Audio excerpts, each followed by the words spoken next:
Hello and welcome. It's time for the Blockchain Mastery podcast to begin. My name is Titila Oyinsan, and if you're joining us for the first time, it's because we love to discuss blockchain technology, the opportunities and possibilities for the future. And when we started on this particular journey, it was one of so many possibilities. It was one of almost always being confused and not sure of exactly what we were talking about until we had some amazing mentors and teachers give us insights in what we needed to know and understand about the intricacies of blockchain tech. Now, today's episode is like a comeback for us on blockchain mastery. We're talking blockchain adoption in Africa and its effects and the risks of mining on mobile phones. Now, you've probably seen one or two people tapping on their mobile phones. What are they doing exactly? How are people supposed to be making money from tapping on some kind of character or icon on their phones? Yeah, so this is an opportunity for those of you who do not understand exactly what's going on to get a little insight into how this works. So, Africa is a continent that is rich in diversity and potential, and blockchain technology is poised to address quite a few of its most pressing challenges, from improving financial inclusion for the unbanked population, in quote, to even enhancing transparency in industries like agriculture, healthcare. Now, it really holds significant promise in these areas as well. And it's all linked to everything we're going to discuss today. Throughout this episode, our guest is going to provide us with some insights into the current state of the blockchain adoption in Africa and some real world use cases, which is important for us to understand exactly what is going on. Hopefully, we'll get some case studies, implementation, some things we can try to help us understand the broader scope of the socio-economic impacts of blockchain technology. Today, I would like you to help me welcome Jide Kelekun. He is a Web3 content writer and marketer, and he's available online at j.kelekun on Instagram and Jide Kelekun on X. It's great to have you here with us, Jide. Thank you so much for joining Hello, us today. hello, TT. It's nice for you having me here. Thank you so much for this. Okay, Thank you. so a lot of people have a lot of questions. It's one of those areas, fields that people seem to have more questions than answers. Today's topic is a Uh, simple one, but it is something that we need a little bit more insight on, if you get what I mean. So you're going to help us out, Jide. But first of all, can you introduce yourself and tell us exactly how you got involved in blockchain tech? okay, so my name is Jide Kelekun, and I've been in Web3 for 4 to 5 years, on and off, as a marketer, content writer, content moderator. I've done several things in Web3, and that's blockchain technology in general. So, what brought me into the blockchain space? I would always say everyone has their incentives and what pulls them in. You either love the technology or you are drawn in by money. And as luck would have it, I was drawn in by money because we live in Nigeria and blockchain rewards active participation. So, active participation in space actually brought me in, and through that, I've actually been able to develop in the space. As of 2020 NFT bull run, this was the prelude to the bull run. I just explored. I came across, I think, I can't remember what specific coin it was, but I came across it, and then I was trying to explore other things within the space. And then I came across NFTs, and I saw that, okay, I could help and assist projects to push my marketing expertise for them. So I reached out to several projects and I actually got hired by them. So that's a roundup on how I actually delved into the blockchain technology space. So it's very simple. You found a gap and you decided you wanted to be part of it. And of course, uh, money is always a factor. Money is always one of the key factors. Let me let you in on how I got involved in Okay. blockchain tech. So a lot of people didn't understand it to be technology. They just understood it to be some kind of wealth exchange or wealth creation platform, which when I got involved, it felt like there were so many of those things happening at the time. I'm talking about as far back as 2016, 2017, and understanding what hashes were and QR codes then. QR codes are so much more popular now than they were then. Once you saw a QR code, then it was about exchanging not information or details or knowledge. It was about exchanging value, finance, some kind of wealth. And everyone was so skeptical about it.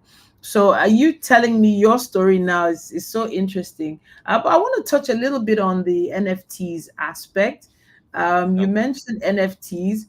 Not too many people are talking about NFTs this year anymore, but Okay.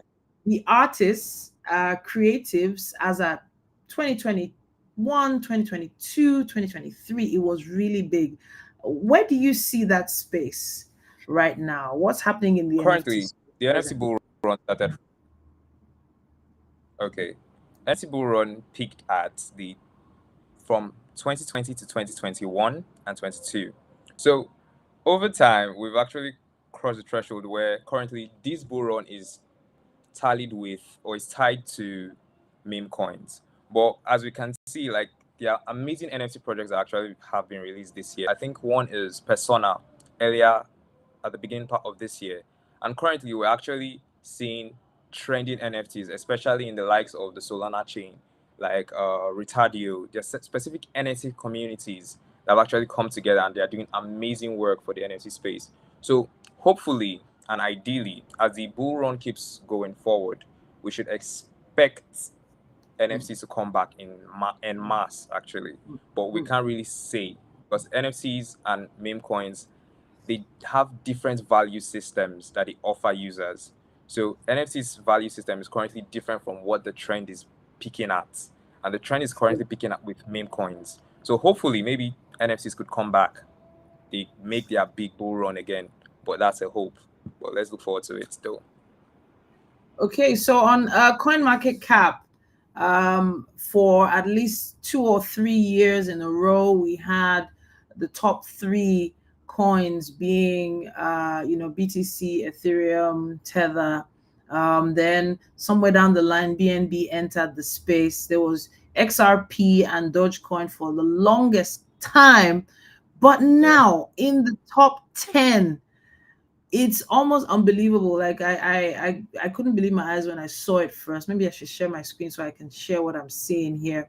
In the top 10, you can actually see Solana, you can actually see Ton. And I was amazed Yes. by how quickly this happened.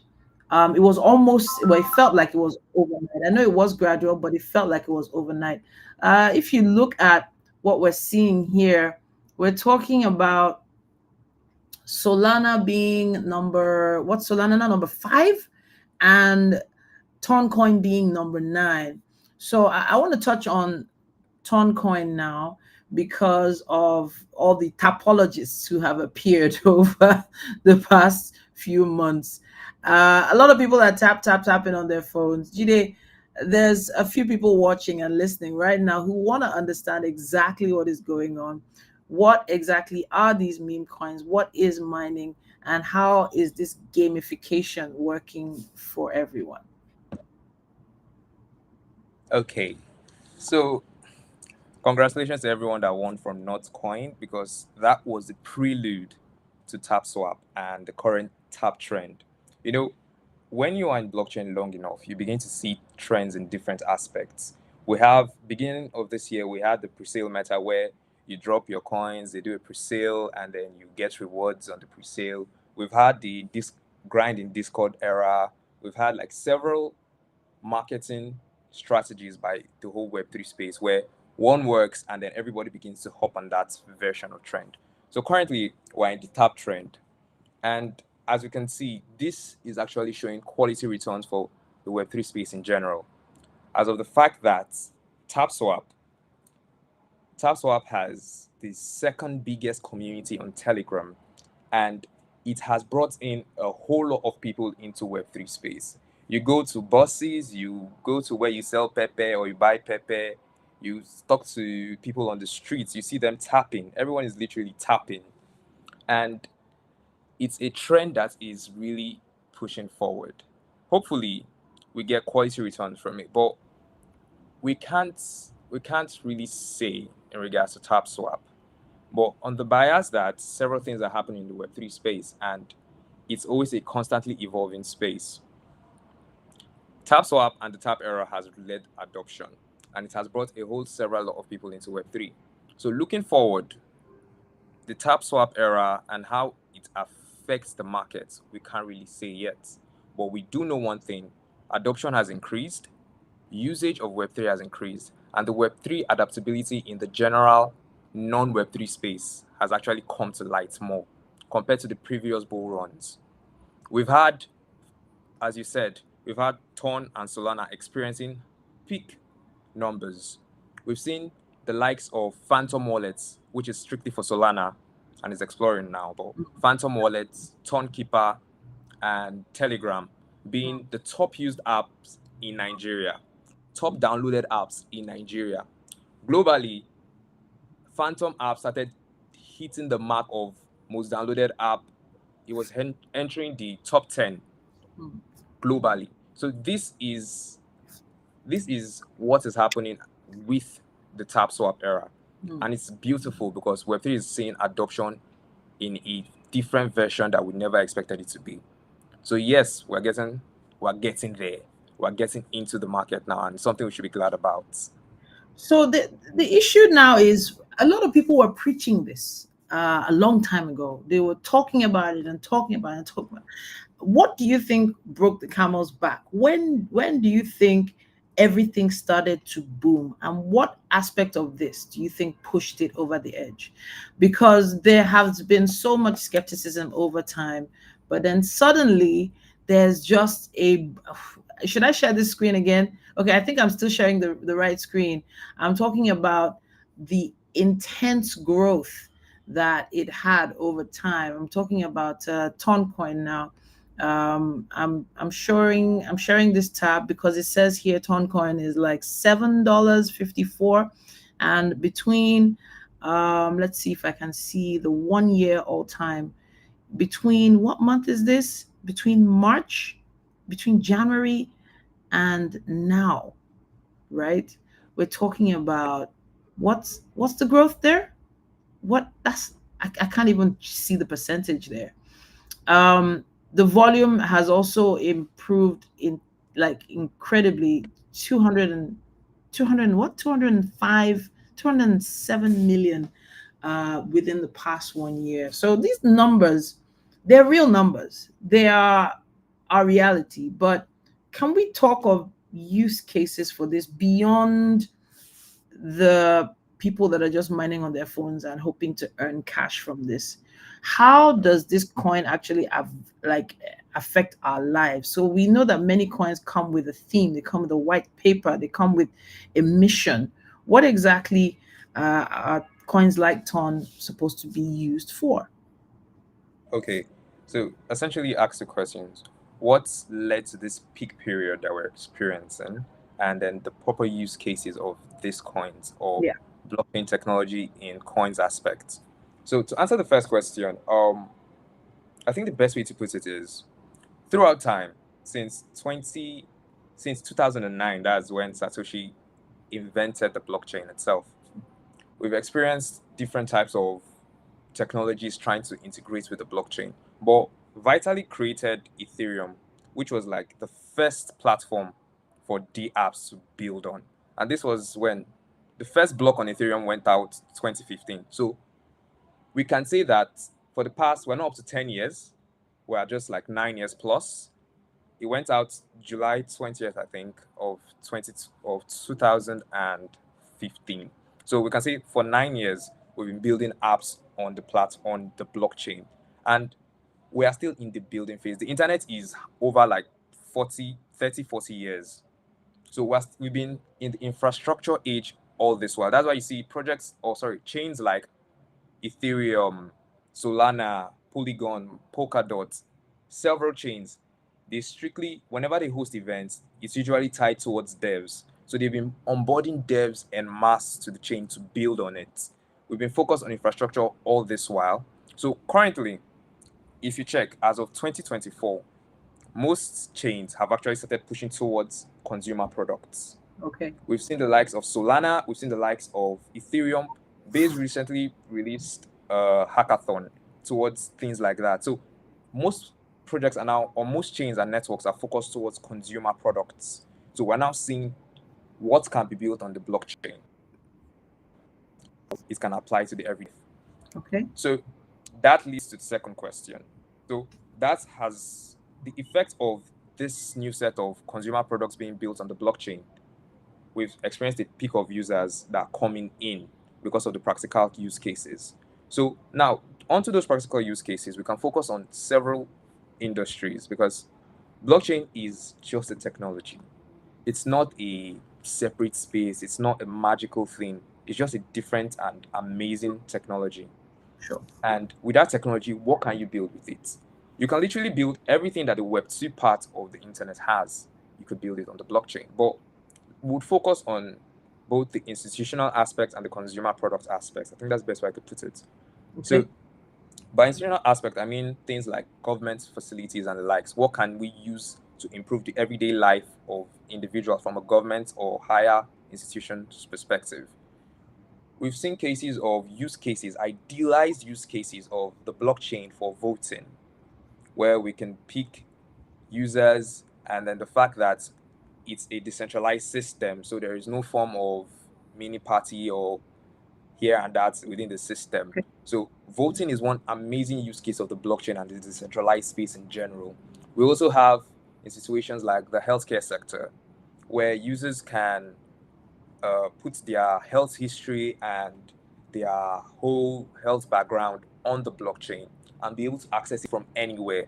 Now, most people, when this use case actually comes up, especially for the health sector, most people say, why can't you just do a centralized version of that? Because centralized version 2 would work. But imagine a centralized version of someone from the US. Now, he's in the US and then comes to Nigeria. And then as he steps into Nigeria, we're now trying to access he has an emergency, and then we're trying to access his medical health history. If it was a centralized system, there will be many legalities just to get that data to save his Sure. life. But on a decentralized system, it gives more open room that we can explore. There are Sure. so many things that blockchain can do that would be better in that aspect. For moving on to consumer products is very vast. We have real world assets, deepin, DeFi's, so many things that can actually you could actually use it for. You have community based products. So I would explore on real world assets. What company should I use? Okay, Cluster. It's Cluster. a Solana, yeah, Cluster, What is everything on CLUSTR. Solana is based on Web3, I believe, yes?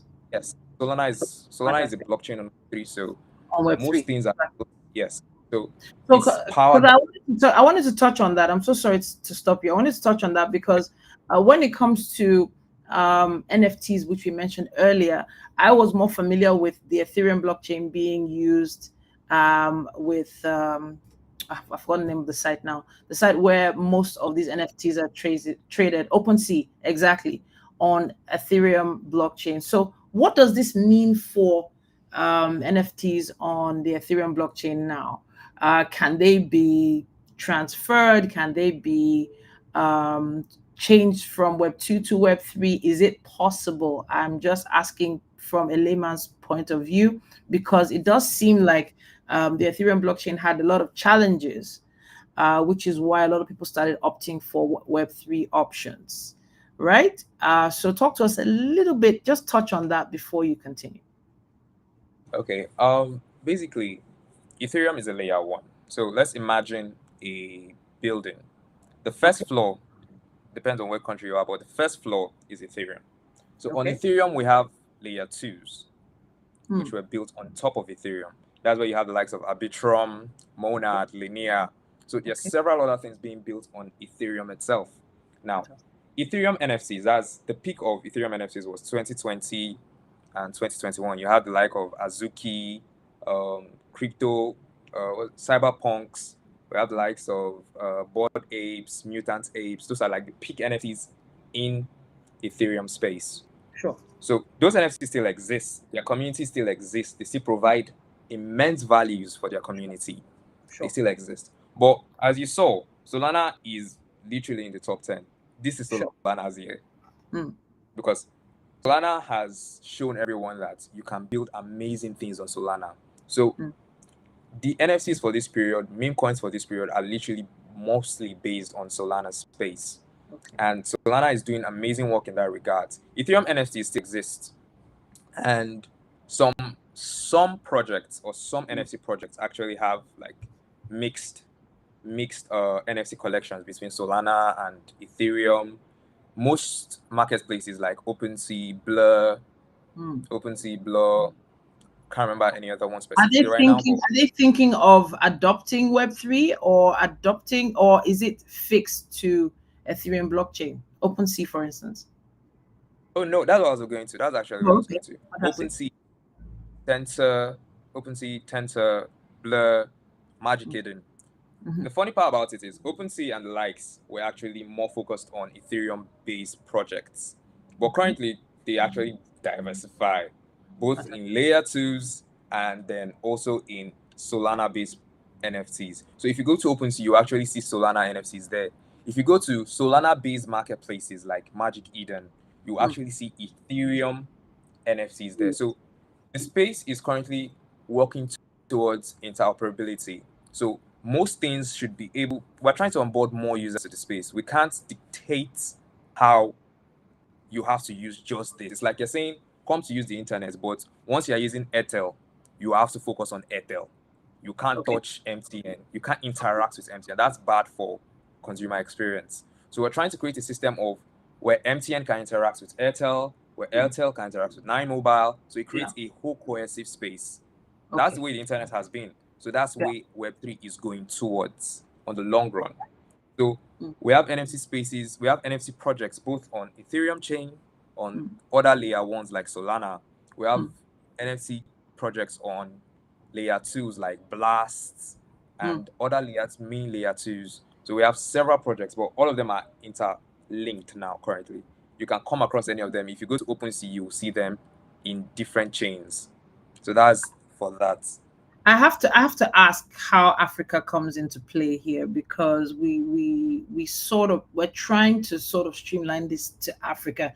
The statistics of people involved with blockchain tech uh, as at 2000, or rather year 2020, and now, especially in West Africa, the numbers are astronomical. I've heard of exchanges specifically creating products just for Africa, and even in some cases just for Nigeria. There was a major shakeup when a particular exchange had some issues not too long ago, about 2 or 3 months ago, and a lot of people were, like, on the fence as to where to go next. But then, you know other people just, came out of the limelight and said, what, Shapley, just, we move. So yeah, I have to ask now, how come, even though we are considered third world in many cases, how come you believe blockchain technology is having such a boost, having such a great run here in Africa? Okay, I always try to clarify something with people in general. It's the fact that Africa, sub-Saharan part of Africa too, also experienced a very high peak in blockchain adoption and adoption of blockchain technology. But in development of blockchain technology, we're not even trending in Africa, especially Nigeria. We're not actually hitting the mark in Okay. blockchain development. But adoption, we're at top three globally. There is no argument on that. Wow. Yeah. Nigeria is actually amazing. I think number two as of last year. Okay, no, I think we're number one in adoption, but number two in global use, which is amazing for Nigeria. But So in blockchain developments, we are not top five in Africa. why do you think that is? So it's more of the fact of, I would say, beyond what we have as restrictions from our government officials and the likes, we also are not well exposed in that aspect. We're not given enough opportunities compared to our counterparts in other countries. You see the likes of hackathons, the likes of events, the likes of several other marketing strategies done by blockchain companies. They were never really directed towards Africa. They were mostly directed towards the other continents. But then over time, as of 2020, we came across major brands looking towards Africa. Likes of Binance sponsored, I think, the AFCON. Hmm. Uh, FTX of then actually did ads in Africa. And then, so lights actually shined on Africa in that aspect. So blockchain adoption really started from there. Like we've already been hitting the mark. I think there was an article by Vitalik, this was 2017, where he actually mentioned Nigeria is actually doing amazing work. Nigeria, he mentioned three other countries, but he said Nigeria to be precise. And this was like 2017. So yes, Nigeria is actually doing amazing work. We've been doing amazing work, especially when it comes to adoption of blockchain. Stable coins adoption, we are picking it. There is no argument on that. And like the reasons for things like that is due to the fact that we've experienced the likes of where we need to send money or we need to receive money from our loved ones, Yeah, remittance in general. yeah. So remittance, and if you look at statistics of remittance, it's really crazy. You know the fact that non-blockchain remittance, I think the statistics was tied to 30% of the value of non-blockchain remittance is actually the charges Wow. that's actually that's Wait, wait. actually there. So 30%. Say blockchain that again. Say that one more time. 30% of the. remittance Okay. is actually charges involved. Wow. So Okay. so Okay. Okay. things like that, Hmm. things like that, you realize, why do I need a blockchain? You that's a practical use case. You could Yeah. send $10,000 from US to Nigeria. 5-10 minutes, the person has sent on their phone. Okay. And then how much will the charges will be if you're not using Ethereum chain? Because if you're using Ethereum Yeah. chain, Yeah. Yeah. Your own. you're your own. You're your own. It's a very, very painful experience. I experienced it this morning and I was pissed. Wow. But Wow. Wow.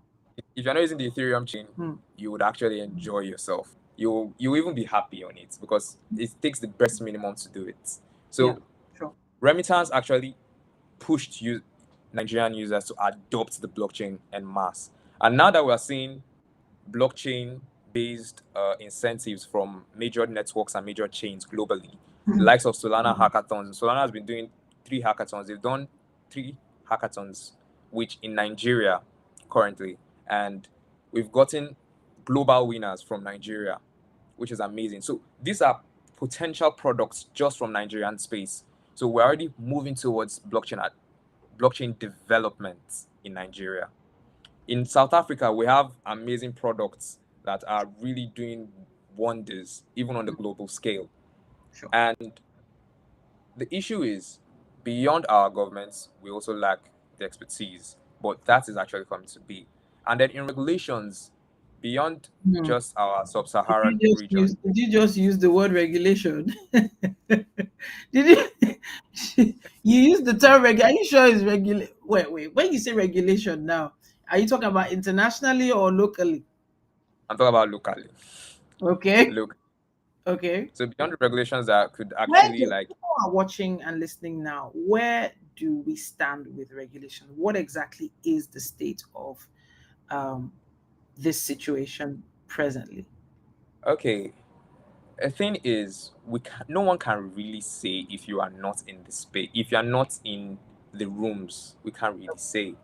Okay. But we've seen that earlier this year, Nigeria did accept that, okay, yes, we are open to Bitcoin, we're open to blockchain technology. Okay. And then we had the issue that happened quite recently, Yeah. and Okay. then we've not heard any other thing. But we've Hmm. seen the likes of several local exchanges actually still being in operation. And Sure. there's no bottle down or pressing next regarding all these activities. There are Sure. still some certain things that are still going on in the space. And the thing we need to accept is blockchain is here to stay. Mm. Blockchain is not it's not a technology that will pop and then it dumps. So it's a technology that is here to stay because, as I said before, we have been in the infrastructure age for so long. We're currently moving towards consumer products. That's why you see major corporations, likes of Google, the likes of Telegram, they are adopting the blockchain. Sure. Google Cloud actually onboarded a new gaming system, gaming development company into their own system. We have the Right. likes of Telegram that's linking with Ton, Yeah. Telegram that has linked with Ton or partnered with Ton to Mm-hmm. actually push their own personal wallets. So with things like this, we actually see that blockchain is not going anywhere. Yeah. Telegram has done this. Telegram has their wallets. You can literally send tokens between yourself and another person with their name on Yeah. Telegram. So these Exactly. are amazing use cases. So Sure. imagine a case where Telegram is actually just a social network. It's If by essentially chance, a chat. It's just a chat platform. It was a chat platform. exactly, Yeah. it was exactly. It So was. imagine a situation where the next biggest chat platform, which is WhatsApp, and that's Yeah. Meta in general, integrates blockchain technology into it because your competitor literally just did this. Mm. If Telegram can do it, Meta can do it. And if Meta does it, that's the end because Yeah. international payments, Meta is the online marketplace. Exactly. We have Instagram stores, we have the likes. Most digital shopping is done from Instagram. So Exactly. you can say if Telegram has a wallet feature, sorry, if WhatsApp has a wallet feature or Meta in general have a wallet feature that can be integrated into Instagram, your WhatsApp, and your Facebook, and Mm. then you have a business page, someone just sends money directly with your name, you receive it, they do transactions, you get your receipt, everything is done. That's the end. There's no way you can fight that. Mm. There's no regulation you can put that would stop that. So that is adoption on a whole different scale. And that's an adoption we are going to be working towards because Telegram has done it and we have seen the effects. Yeah. It's literally in front of our eyes. So Jide, these are the things. this conversation can't finish now. It's gonna branch out into so many different angles, and I can only hope that you can find time to talk to us sometime soon on Yeah. some specific use cases Okay. specifically, and Okay. how we can actually break it down, because I know there are some people watching who are still wondering if it is safe to be tapping on their phones, how exactly the technology works, what it is to actually mine, and of course a lot of people don't understand that most people are gaming and doing Candy Crush and they're not getting paid for it. But at the point when you can tap a little hamster bot and apparently eventually earn something from that gaming, they're still trying to understand the technology. So we will be talking again soon, Jide. Okay. Okay. Thank you. Okay. Thank you so much. Any final Okay. thoughts? Final thoughts. Uh, okay. I'll just say, in likes of what you said, the space is growing big, and if you are tapping to earn, it's also preferential you check out other opportunities because Yeah. blockchain is very wide and there are several opportunities available to every user. So you can actually check other things. You can go through Solana pages to earn. You can go through other articles and documents online to see how you can earn beyond just tapping. There are Mm. so many opportunities for users globally, especially in Nigeria. They actually focus on Nigeria now. So you can earn more than just tapping and what you would earn from tapping. So that's something we should explore as Nigerians or as Africans in general. Yeah. All right, then. Thank you so much, Jide, for talking to us on today's edition of Blockchain Mastery Podcast. Let me let you go. I know you're busy, but I'll be checking you out again on LinkedIn and some other platforms. I think Instagram and Twitter I mentioned earlier on. Yeah. All right, then. Thank you so much for Thank joining us. you so much. Have a great day. All right, then. So you did hear it here from me. Yeah, tapping is not as bad or as scary as people are making it out to be. It's actually quite a lot of fun. Speaking of tapping, there is a tap swap QR code right there on the screen if you are watching us from Instagram or from YouTube. And yeah, you want to find out what all the fuss is about?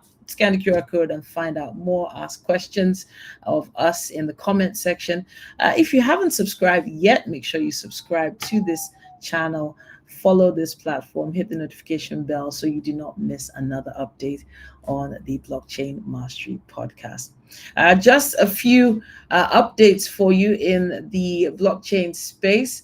In the world of DeFi, there's quite a lot happening. DeFi Technologies launched the core chain validator, and they're staking about 1,498 Bitcoin, believe it or not. So DeFi Tech is going to launch this validator node on core chain, and that's about $100 million in Bitcoin on it. So it's Toronto based, and they're going to receive rewards for validating all these transactions and staking rewards through its subsidiary, which is Vala.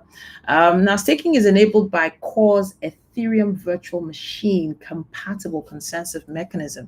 And as Jide talked about earlier on, it is considered layer one BTC powered blockchain. Now, the CEO, Olivier Rossi Newton, said they're advancing their mission to bridge traditional finance and innovative blockchain tech. And that approach, it sort of offers the investors a unique exposure to yield and growth within the digital asset space. Now, if you ask me, it's all about the stakers now, and it's all about retaining custody of their BTC throughout that lockup period. If you don't understand what the lockup period is, you should do some of your own research so you understand more. It provides about 11%, about 11.66%, and security is maintained by distributing about 50% of BTC mining hash power to the blockchain itself, not counting the new DeFi technology stake core. And it's just amazing what's going on. There's quite a few other nuggets that are right there. You can always check it out online or ask some questions, and we'll be giving you some updates as we get them. Still quite a lot of interesting blockchain mastery conversations coming your way. You do not want to miss a thing. Thank you so much once again for joining us.